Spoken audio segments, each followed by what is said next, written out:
Episode 2 here of Marketplace Hi-Fi. If you missed out on the first episode, what I'm doing is adding a series to the channel that will cover the used market.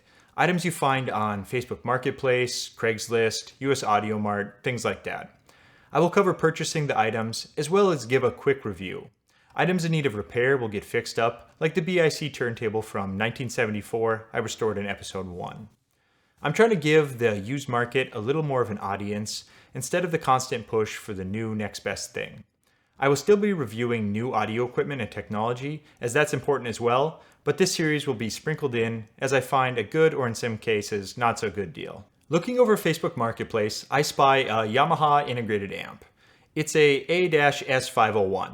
The seller's asking $400, which isn't terrible, but not quite where I want to be on it, so I save the ad for later and move on. Depending on the item and price, it's sometimes a good idea to just save it and come back to it later. If it sits for a while, negotiation will be easier, but if the deal is good and it's a hard to come by product, move on it right away, as someone else will quickly swipe it from under you. It's now been a few weeks and I still see the ad, so I decide to reach out and see if the seller is willing to negotiate a bit. Hello, I would be a cash or Venmo buyer today at $320 if you could make that work. Looking at eBay, the last 3 sold for an average of $305 to $320 after you subtract the 12% eBay seller fees. Hi Matt, $320 for just the amp? I can do that. I'm leaving out of town at about 4 today, but back late Sunday. I can meet between about 1 and 4, or would certainly hold it if you Venmo. eBay is a useful negotiation tool. You can filter for sold listings to get a good idea of value. Many times people make the mistake of pricing their items based on what items are listed at.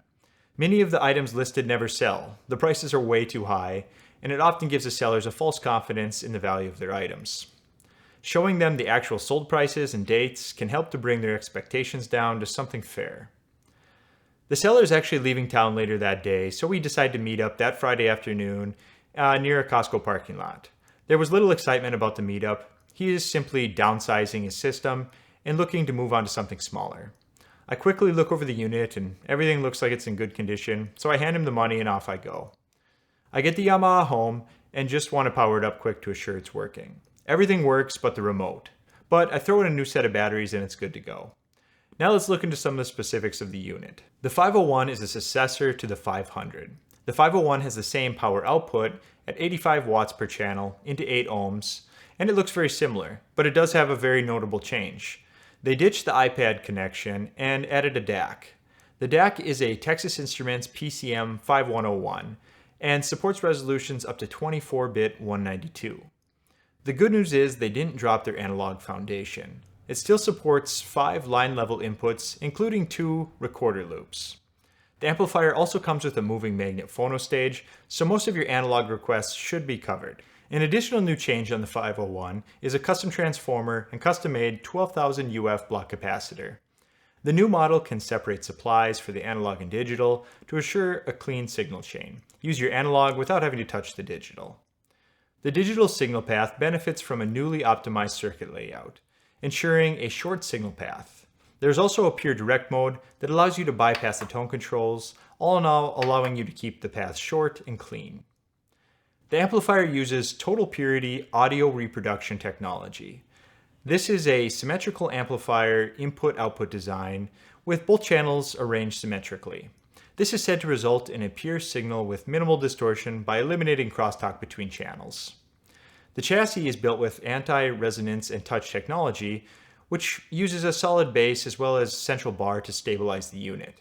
Vibrations are the enemy in audio inputs, so this plays an important factor in dampening the vibration and also allowing a clean sound to come through. Looking at the unit, the first thing you'll notice is the size. It's a fair size amplifier with a substantial feel to it. The color I have here is silver, and I think I would prefer this over the black. It has a somewhat of a nice vintage feel. The only thing missing is some VU meters, which they do offer in the Yamaha lineup, but you have to move up substantially in their chain. You'd have to go up to a AS1100 before you'll see that. The cover has an ample amount of cooling vents, which do appear to work well as the amplifier remains cool even after heavy usage. Looking at the front, you get the classic design. The right side starts with a volume dial, which has an interesting feature. It's actually a motorized dial, so that your remote can control its volume operating as an analog potentiometer.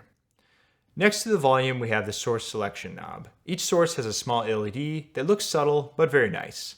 Below that is the pure direct mode. I mentioned earlier that it will allow you to bypass the tone controls. The middle portion houses the bass, treble, balance, and loudness. It's nice to have these built in if you need to tailor the sound to your speakers. Yamaha's unique variable loudness technology reduces the mid-range frequencies and adjusts the bass and treble frequencies accordingly, compensating for the human ear's loss of sensitivity at low frequencies. It's useful for improving the sound quality when listening at low volumes in the background or at night. The dials do trigger my OCD to a point, as it looks much cleaner when they're in their default position rather than pointing in every which direction.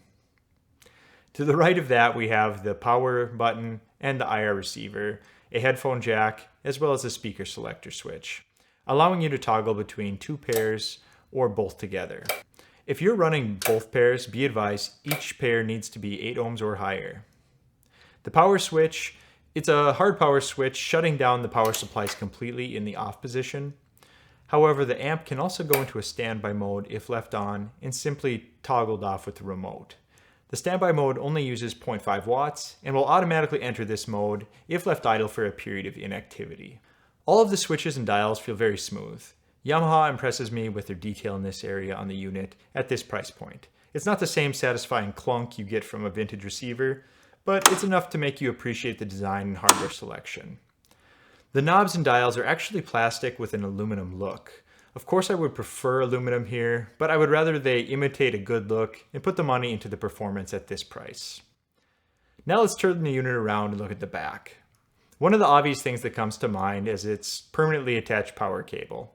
This was a miss for me. An attached power cable is more difficult to repair, and likely most annoying is just routing an attached power cable through your media rack. It's much easier to do this with a separate. Next to that, the two sets of speaker inputs for speakers A and B. The auto standby mode on-off. Above that is the digital input selection housing, an optical and coax, along with USB, that I believe is intended for their Bluetooth dongle that is sold separately. You won't be able to pair this USB to your computer. Last but not least, we have the analog inputs and outputs. These include 5 line-level inputs, a moving magnet phono stage with ground, 2 record outputs, and a single sub-mono out. The sub output includes a 100 Hz low-pass filter, but for best results, you'll want to pair this with a sub with a crossover that allows you to match its frequency response to that of your speakers. Cartridge loading is fixed at 47K and 220pf, so it will work well with the majority of moving magnet cartridges. I tested it with a Shure M91 ED cart and had no issues. It was mostly quiet and distortion free. I did have to raise the volume a bit more than I would have normally, but that's just due to the sensitivity and wasn't a concern. The remote is nice. It's obviously the same one used in their CD player lineup. It has many of the same controls. The buttons are a bit small, but it works well and has a nice feel in your hand. Now let's cover how my Marketplace Find sounds. At low volumes, it presents a decent amount of detail, but maybe lacking a bit in bass.